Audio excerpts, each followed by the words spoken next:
Good evening, lovers of history and the world's strange turning points. Settle in. Tonight we're visiting Western Australia in 1932, where the headlines briefly read like satire and the paperwork read like destiny. The Commonwealth sent soldiers, machine guns, and official orders against birds. Out on the Wheatbelt, the air is sharp with dust and chaff. Tin roofs click as they cool after a hard sun. A farmer's boots grind in dry soil that should have been green with winter rain. In the distance, a dark line moves through the scrub, tall silhouettes bobbing like skeptical sentries. Emus, thousands of them, walking with the calm confidence of creatures who never signed a treaty.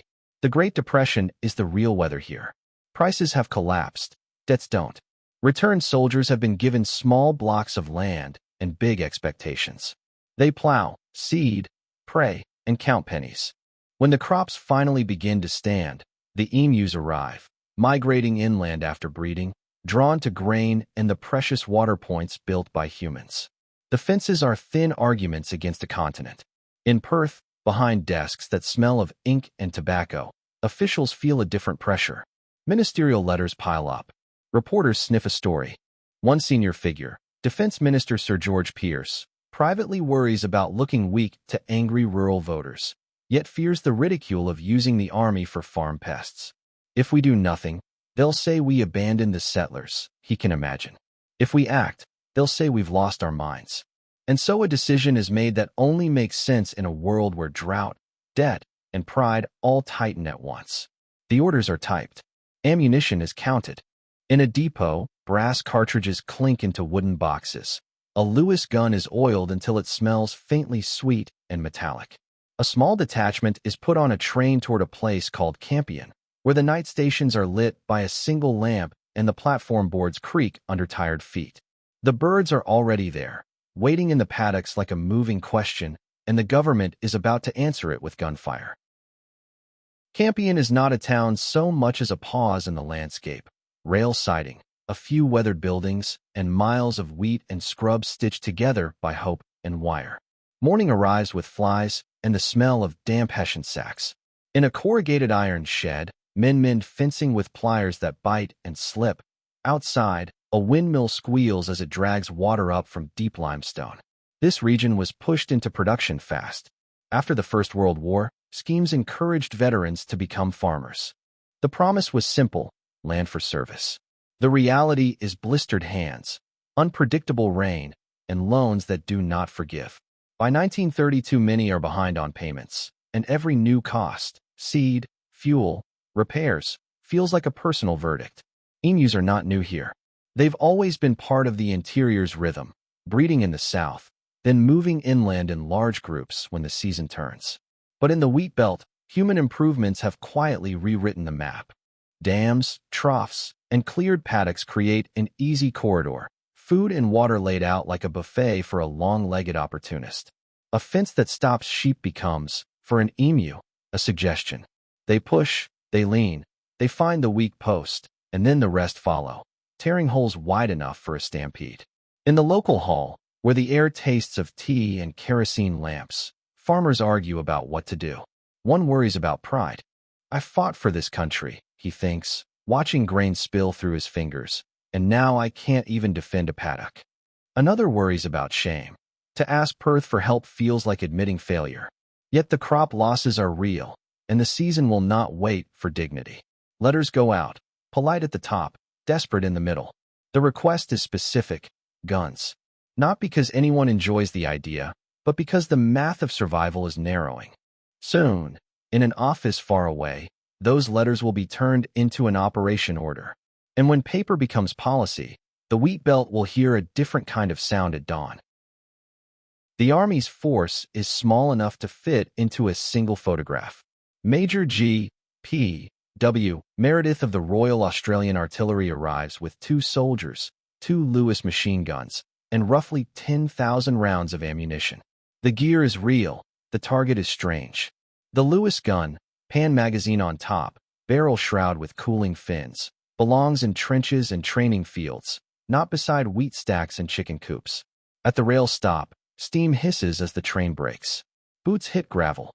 The men taste dust immediately. It coats the tongue like flour. A local truck rattles up, springs squealing, and the guns are lifted with the careful respect given to anything that can kill quickly. Children watch from behind a fence, half curious, half uneasy. In a place where everyone knows everyone, a uniform is both reassurance and a reminder. Meredith keeps his face composed. Inside, he carries a familiar soldier's tension, the desire to be competent, to meet orders, to avoid becoming a joke. He has read the complaints and the minister's approval. He can also hear the unspoken question in every handshake. Will you save our harvest, or will you make us look foolish for asking? The plan is straightforward on paper. Ambush the flocks near water points, use the machine guns to cull enough birds to reduce damage, and let the farmers claim bounties later with easier numbers. But the Wheatbelt is not a battlefield with maps and clear lines. Emus do not advance in formation. They fragment, scatter, and vanish into scrub that seems designed to swallow mistakes. A journalist from Perth is already sniffing around, notebook in hand, sensing a story that can embarrass someone, either the birds for being pests or the government for treating them like an enemy. Meredith imagines the headline before he's fired a shot: Army mobilized against emus. He doesn't want to be the punchline, yet he cannot refuse the assignment. By the time the first light lifts over the paddocks, the men have chosen a position near a dam. The guns are mounted, the air is still, and the silhouettes begin to move. In a moment, the Wheatbelt will hear history click into place, one round at a time. At dawn, the paddock holds its breath. A thin mist sits low over stubble. Somewhere a cockatoo complains, and then, soft thuds, a rustle of feathers. The emus come in, not charging so much as strolling, heads dipping and rising with a steady, mechanical grace. They look almost bored by the idea of danger. The first firing on November 2nd is meant to be decisive. Meredith signals. The Lewis gun barks, a sharp metallic chatter that echoes off empty grain silos. The smell of cordite blooms in the cold air. A few birds drop, legs folding awkwardly, but most scatter in a way that immediately breaks the neat logic of machine gun versus flock. They don't panic as a single body. They dissolve into smaller groups, sprinting with an acceleration that makes the shooters track too slowly. Then the weapon stutters. A jam. Hands work fast, fingers cold, magazine off, feed checked, the kind of drill taught for war. Only now the enemy is disappearing into scrub like smoke. A soldier feels a flicker of embarrassment. He can strip a gun in the dark, yet he's being outmaneuvered by a bird with a brain the size of a walnut. This can't be how the newspapers remember us, he thinks, and that thought itself tightens his grip. The farmers watching from a fence line have their own conflict. They want the birds dead, yes, but they also hate the idea of waste of bullets, of time, of dignity. A man who has counted every shilling all year watches a burst of fire kick up dust behind a retreating flock and feels something like nausea. We asked for help, he tells himself, but we can't afford theater. Meredith adjusts tactics. They try another ambush, another angle. A truck is used to chase a group, but the vehicle jolts through ruts and the gunners can't keep a stable line of fire. On one attempt, the gun is mounted on the truck itself. The emus simply spread out, leaving no dense target to harvest. By evening, the tally is disappointing and the mood has shifted from confident to cautious. Not defeated, not yet, but aware that the Wheatbelt has its own rules. And as the sun drops red behind the scrub, a question settles over Campion. If machine guns can't solve this quickly, what exactly has the government unleashed here? News travels faster than trucks. In Perth, the morning papers arrive smelling of fresh ink, and the story is irresistible. Soldiers in the Wheatbelt firing at emus. Readers laugh over breakfast, but farmers read with clenched jaws. The distance between comedy and hunger is a few hundred miles. In the capital, the machinery of government hums with quiet panic. Telephones ring in corridors lined with polished wood. Clerks shuffle memoranda. Defense Minister George Pierce faces an inner dilemma that every politician recognizes: appear decisive or appear prudent, and be punished for either. He knows the rural districts matter. He also knows the public loves a spectacle, especially when times are hard and everyone is looking for someone to blame. If the army withdraws too soon, he fears, they'll say I abandoned them. Yet he can also hear the mockery forming. Out near Campion, Meredith writes reports in a room that smells of sweat, oil, and dust. He counts rounds fired and birds confirmed killed, aware that numbers become narratives. The most honest truth is awkward. The emus are tough, fast, and frustratingly good at using the terrain. They are not bullets on a chalkboard. They are living bodies that absorb chaos and turn it into escape. One local figure, an agricultural officer, worries about a different humiliation. If we admit the farms can't protect their own crops, he thinks, what does that say about the whole settlement program?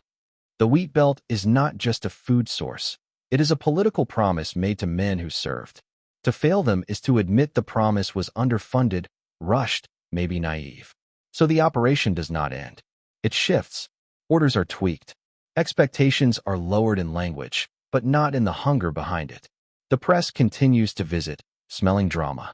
Meredith, who would prefer a clean, professional result, realizes he is now fighting on two fronts: the birds in the scrub and the story in the cities.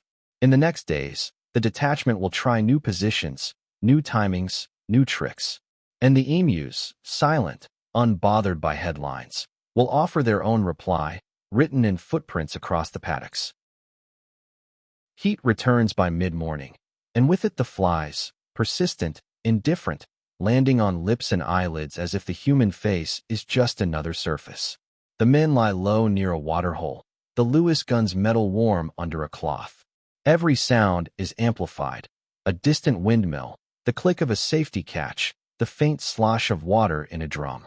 When the emus appear, they do so with an intelligence that feels insulting. Meredith will later remark that the birds seem to post sentries, one or two standing apart, heads high, while the rest feed. It is not a human strategy, but it is a pattern, and in the Wheatbelt patterns are power. A farmer watching from behind a clump of saltbush feels a tug of superstition. They know, he thinks. They always know. The ambush begins. The gun rattles. Dust jumps from the ground. A few birds fall, but again the flock breaks into small units, each taking a different line through scrub and fence gaps. If the shooters pivot to chase one group, they lose the other. If they hold steady, the targets are already gone. The battlefield is moving in every direction at once. Inside Meredith's calm exterior, there is a soldier's resentment, not toward the birds, exactly, but toward the mismatch between weapon and problem.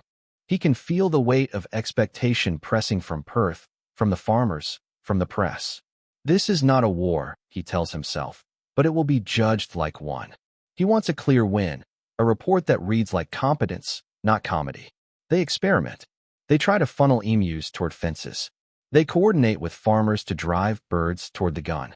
The coordination is messy. People are not trained units, and farms are spread wide. Sometimes the birds simply slip around, as if reading the landscape like a map. Sometimes the gun jams at exactly the wrong moment, a mechanical cough that feels, in the silence after, like mockery. Yet the culling does have effects.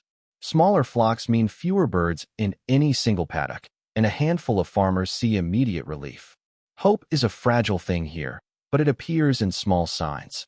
Less damage to a row, fewer footprints near a trough. Still, the operation is eating ammunition and patience. And in Perth, the story is growing teeth. If the army can't solve this, why is it there at all? That question is about to land on a minister's desk with the weight of a stamp. In Canberra and Perth, the rooms are cooler, the carpets thicker, and the discomfort more public.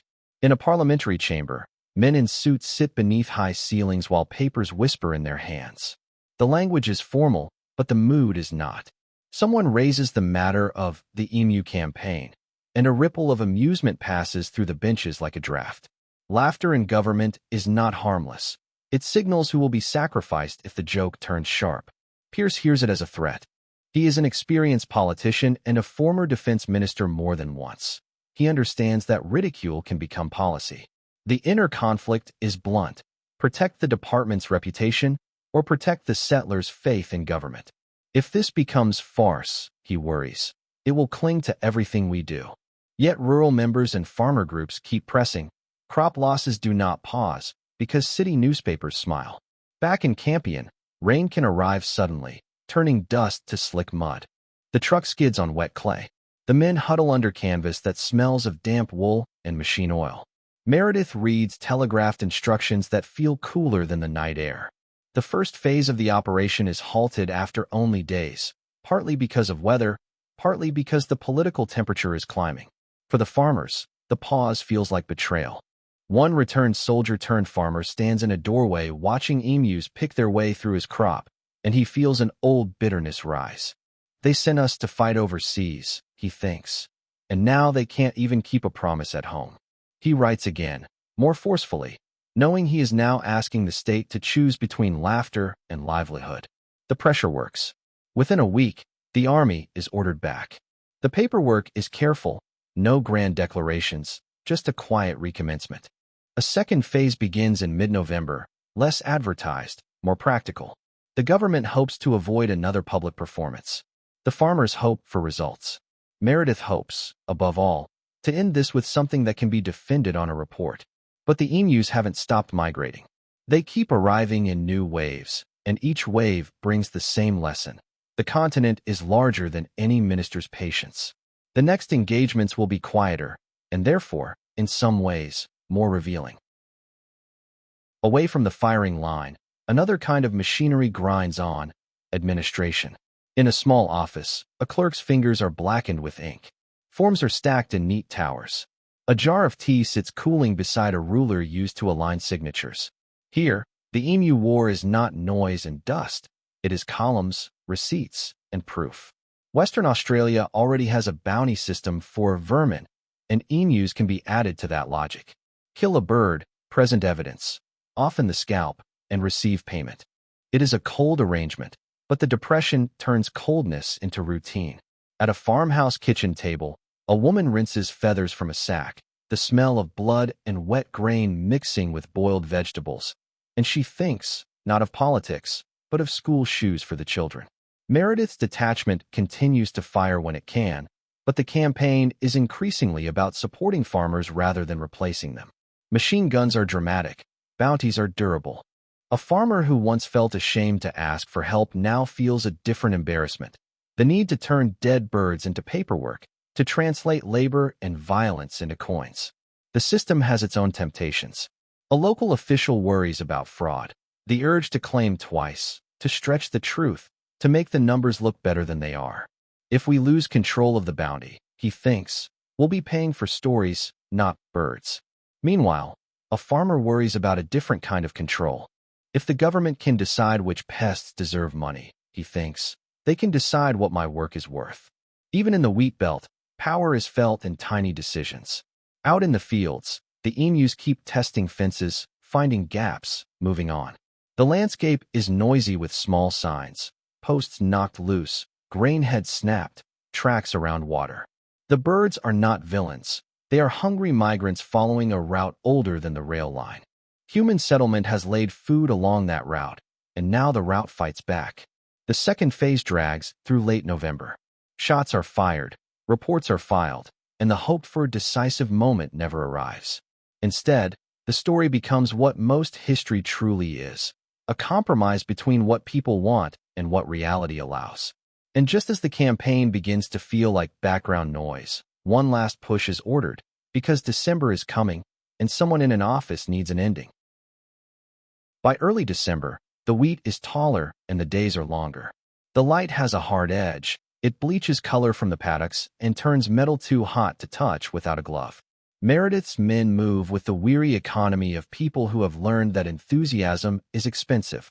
They check the Lewis gun, count magazines, and listen for movement in the scrub. The final push of the operation is not announced with bugles. It is a practical attempt to clear the worst hotspots before harvest. When a flock appears near a dam, the gun opens up again, short bursts, careful aim, trying to avoid the waste that made the early days so humiliating. The smell of cordite is now familiar, almost domestic. Even the birds' reactions feel patterned: scatter, sprint, vanish, regroup.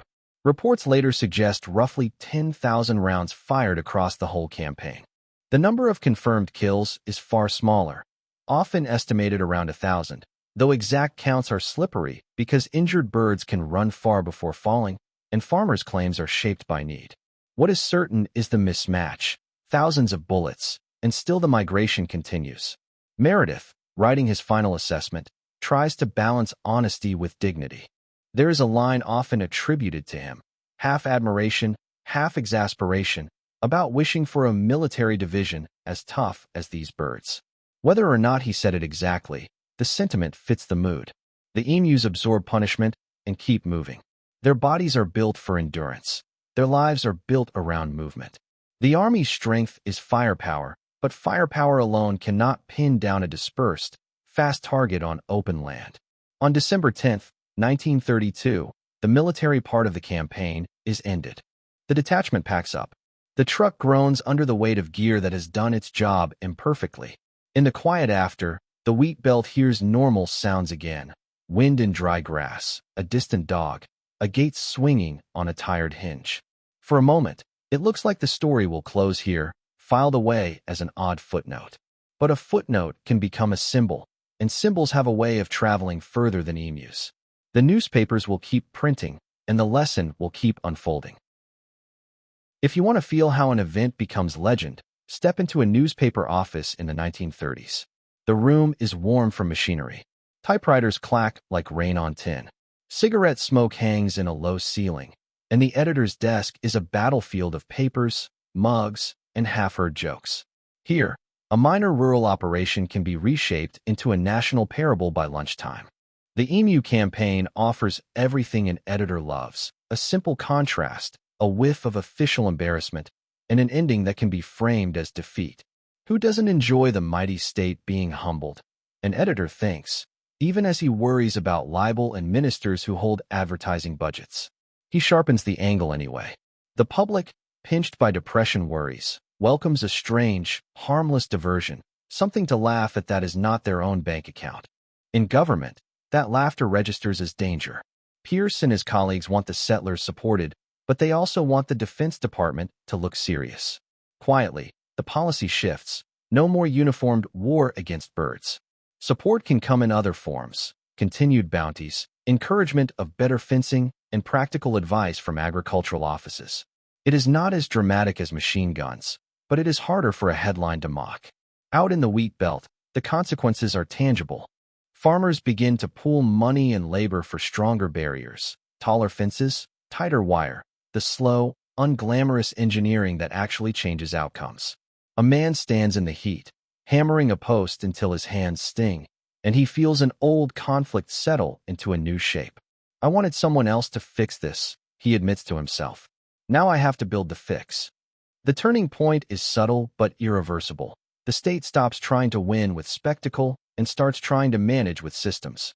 It's the same transition you see in many crises. When the dramatic option fails, the boring option becomes salvation. And yet, even as the fences rise, the emus keep walking their ancient paths. The next season will test whether human wire can rewrite a continent's habits, or whether the birds simply wait for the next weak link. To understand why this happened at all, we have to step back, past the gunfire, past the jokes, and look at the system the Wheatbelt sat inside. Imagine a map room. Paper spreads across a table, edges curling in the heat. A pencil traces lines where railways cut inland. Blue marks show dams and tanks. Each mark is a human decision to make the interior behave like Europe. An agricultural officer studies rainfall figures and feels a quiet unease. The numbers don't lie, but they don't comfort either. Western Australia's climate swings between generosity and indifference. A few good seasons can lure families into debt. A few dry ones can break them. Settlement programs, driven by politics and optimism, turn scrub into fields rapidly, sometimes without the buffers, capital, infrastructure, soil knowledge, that make farming resilient. Those programs also created something else, a corridor of water. Emus, which can travel long distances but still need reliable drinking points, were suddenly offered a chain of troughs and dams across country that had once been harder to cross. Clearings made it easier to see predators. Crops provided concentrated calories. From the bird's point of view, humans had built a migration-friendly highway lined with food. In a homestead kitchen, a farmer looks out at the paddocks and feels the conflict that comes with this perspective. I cleared this land to survive, he thinks. but by clearing it I invited the trouble. That is a hard thought for any pioneer age, to realize that the frontier is not simply conquered, but negotiated. The Emu War is funny on the surface because it flips the expected roles, army versus bird, but underneath it is a familiar story of unintended consequences. Technology matters too. The Lewis gun is a marvel of early 20th century industrial design, but it is designed for human targets under human constraints. Against scattered wildlife, its strengths become weaknesses: weight, feed issues, the need for stable aim. The same era's fences, by contrast, are quiet technology. Cheap wire turned into a new boundary of movement.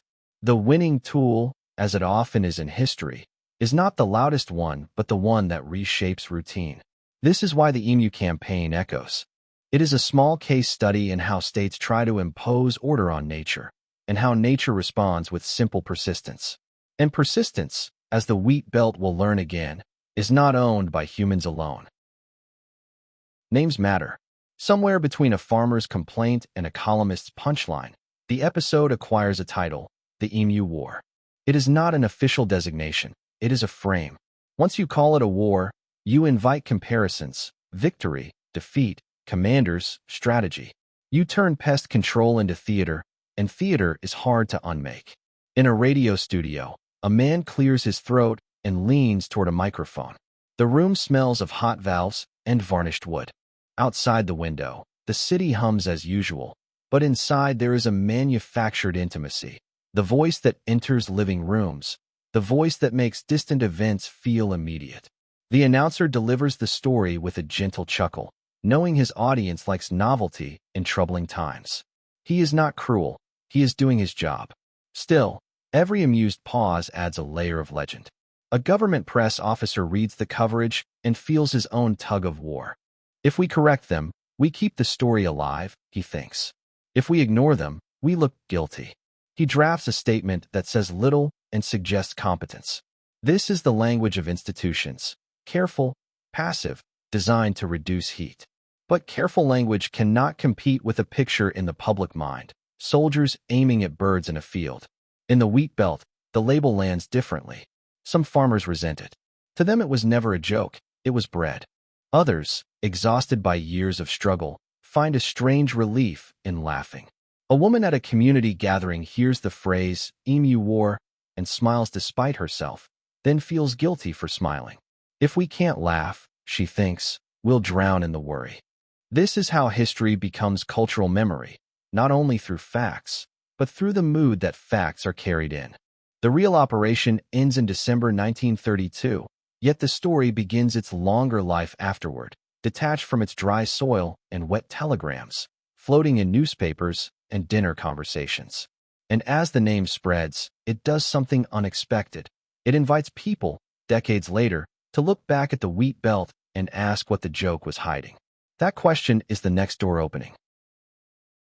After the last soldiers leave Campion, the war does not end for the people who live there. It changes form. In a rural supply store, the smell of hemp rope and creosote-treated timber fills the air. Rolls of wire lean against the wall like coiled snakes. Men compare fence designs the way veterans compare old kit. What holds, what snaps, what fails when the birds test it. Over the following years, the state leans into measures that do not make good headlines but do make a difference. Improved fencing, continued culling through bounties, and practical coordination between farmers and local authorities. Emus remain a challenge. The continent does not retire its wildlife. But the response becomes less about dramatic intervention and more about building an everyday barrier between cultivated grain and a migratory appetite. A rural representative, speaking privately, admits his lingering conflict. My voters want action they can see, he thinks. But the action that works is slow and expensive. Politicians prefer clear wins. Ecosystems prefer long timelines. The Wheatbelt forces both to compromise. Requests to bring in the military will surface again from time to time, when numbers spike, when a season is especially harsh, when a fence line fails and frustration boils over. Yet the lesson of 1932 hangs in the air. Soldiers are not a sustainable pest control strategy, and the public tends to treat such deployments as farce. The The state learns that it can lose two ways at once: lose crops by doing nothing, and lose legitimacy by doing something laughable. On a hot afternoon, a farmer walks his boundary line, boots crunching on dry grass.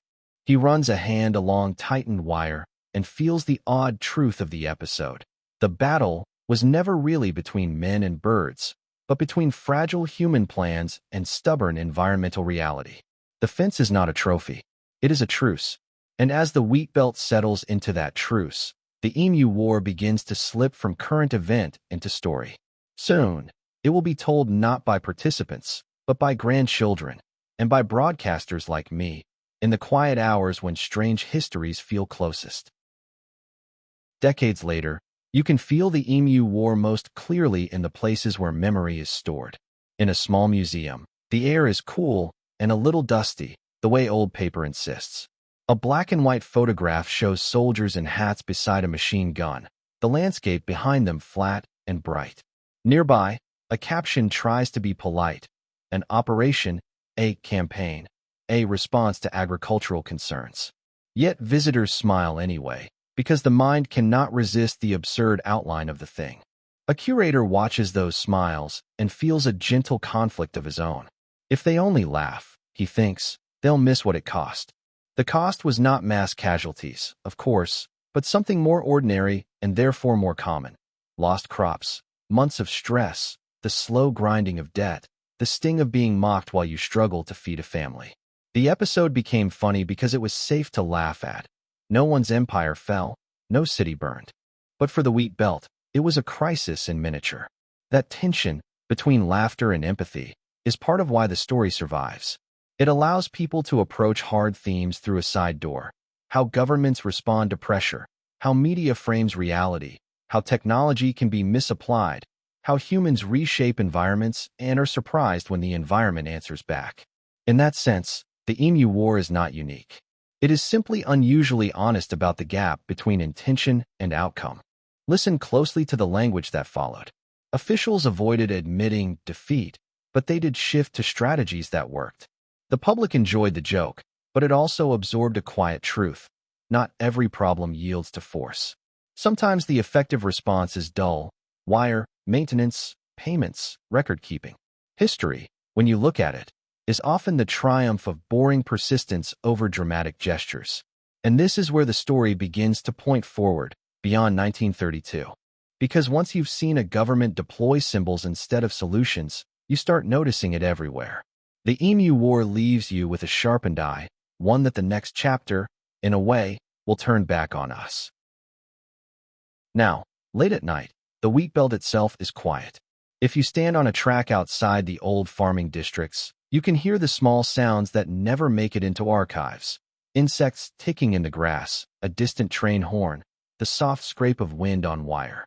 A fence line runs straight into darkness, and for a moment you can understand why people in 1932 reached for big answers. When the land feels endless, you want certainty to feel just as large. An elderly settler, interviewed years later, speaks with the steady voice of someone who has stopped defending his pride. He remembers the smell of rain on red dirt, the sudden eruption of birds in the crop, the noise of the Lewis gun tearing the morning open. And beneath the humor that time makes possible, you can still hear the old inner tension. I wanted the government to prove it cared, he admits, but I also wanted to believe I could handle my own place. Don't make me small. For the officials, the Emu War became a lesson in optics. For the press, a lesson in framing. For the farmers, a lesson in systems, water points, migration routes, fences, and how quickly nature adapts to human convenience. And for the rest of us, it remains a rare kind of historical gift, a story that arrives wearing a smile, then quietly makes you notice the seriousness underneath. Because the birds were never the only adversary. The real opponent was a tight knot of debt, drought, and expectation, pulled hard by a nation trying to settle its promises with limited resources. In that knot, even an absurd decision can feel inevitable. So when you hear the Emu War, let yourself smile. Then, just for a moment, listen for the softer sound behind it: the scratch of a pen in an office, the hammer on a fence post, the footfalls of thousands of birds moving through a landscape we thought we owned. And if you ever wonder what history will call our own strange turning points, the answer may already be walking toward us, quietly, in the dark.